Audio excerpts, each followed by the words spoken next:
ونسلم على رسوله الكريم أما بعد فأعوذ بالله من الشيطان الرجيم بسم الله الرحمن الرحيم إن الله وملائكته يصلون على النبي يا أيها الذين آمنوا صلوا عليه وسلموا تسليما اللهم صل على سيدنا مولانا محمد وعلى آل سيدنا مولانا محمد وبارك وسلم صلاة وسلام عليك يا رسول الله صلى الله تعالى عليه وآله وسلم۔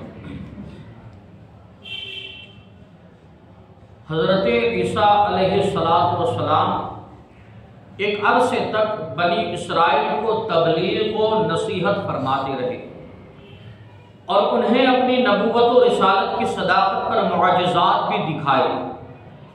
جب آپ نے دیکھا کہ اتنی روشن آیات اور معجزات سے بھی یہودیوں پر کوئی اثر نہیں ہوا اور یہ ایمان لانے کی بجائے اپنے کفر پر نہ صرف قائم رہے بلکہ آپ کو قتل کرنے کا ارادہ بھی رکھتے ہیں، کیونکہ انہوں نے پہچان لیا تھا کہ حضرت عیسیٰ علیہ السلام ہی وہ مسیح ہیں جن کی تورات میں بشارت دی گئی ہے اور آپ ان کا دین منسوخ کر دیں گے، یعنی یہودیوں کا دین حضرت عیسیٰ علیہ السلام منسوخ کر دیں گے۔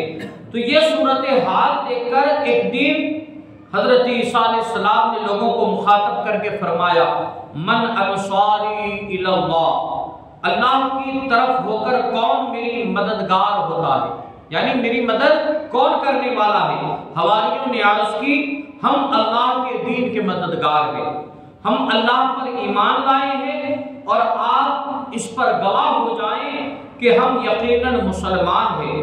اے ہمارے رب، ہم اس کتاب پر ایمان لائے جو تو نے نازل فرمائی اور ہم نے رسول کی اتباع کی، پس ہمیں گواہی دینے والوں میں سے لکھ دے۔ دوسری طرف اللہ تعالیٰ نے حضرت عیسیٰ علیہ السلام سے فرمایا کہ اے عیسیٰ، میں تمہیں پوری عمر تک پہنچاؤں گا اور تجھے اپنی طرف اٹھا لوں گا اور تجھے کافروں سے نجات عطا کروں گا اور تیری پیروی کرنے والوں کو قیامت تک تیرے منکروں پر غلبہ دوں گا۔ پھر تم سب میری طرف پلٹ کر آؤ گے تو جن باتوں میں تم جھگڑتے تھے ان باتوں کا میں تمہارے درمیان فیصلہ کر دوں گا۔ یہاں ایک بات قابل توجہ ہے کہ حضرت عیسیٰ علیہ السلام کو ماننے والوں سے مراد یہ ہے کہ ان کو صحیح طور پر ماننے والے، اللہ نے فرمایا نا کہ تیرے ماننے والوں کو تیرے منکروں پر کیا ہے قیامت تک میں غلبہ دیتا رہوں گا۔ تو حضرت عیسیٰ علیہ السلام کے ماننے والے ہیں کون؟ تو صحیح ماننے والے یقیناً حضرت عیسیٰ علیہ السلام کے مسلمان ہیں۔ حضرت عیسیٰ علیہ السلام کو صحیح ماننے والے کون ہے؟ مسلمان ہے، کیونکہ یہودی تو ویسے ہی حضرت عیسیٰ علیہ السلام کے دشمن ہے، لہذا یہودی تو ماننے والے ہوئے نہیں، اور عیسائی انہیں خدا مانتے ہیں۔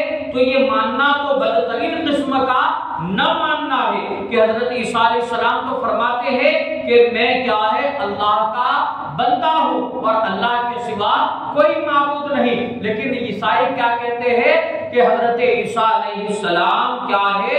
معبود ہی نہیں بلکہ معاذ اللہ کے بیٹے ہیں۔ تو لہذا صحیح طور پر اگر کوئی ماننے والے حضرت عیسیٰ کے ہے تو وہ صرف اور صرف کون ہے؟ مسلمان ہے۔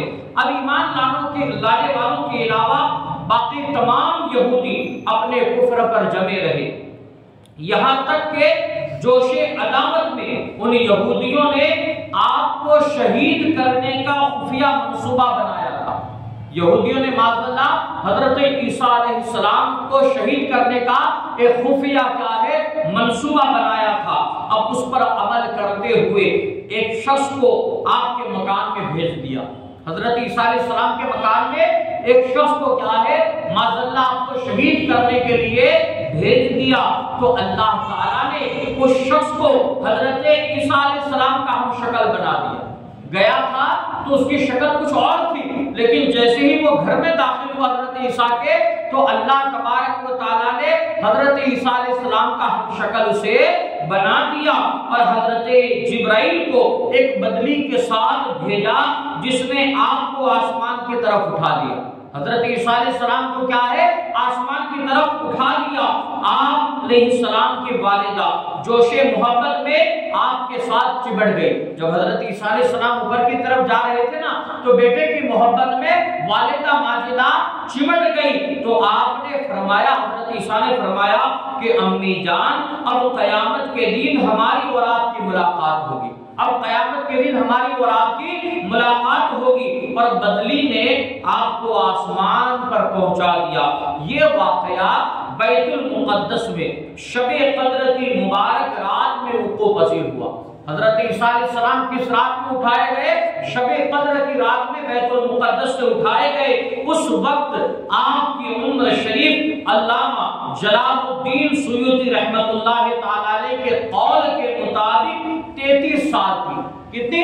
30 اور 3 کل ملا کر کیا ہے 33 سال آپ کی عمر مبارکہ تھی. اور اسی عمر مبارکہ میں کیا ہے آپ کو آسمان کی طرف اٹھا لیا. اب آگے کیا ہوتا ہے انشاءاللہ تبارک و تعالیٰ کل بیان کیا جائے گا. رب قدیر کی بارگاہ میں دعا ہے اللہ تبارک و تعالیٰ علم دل سمجھ کر اس پر عمل کرنے کی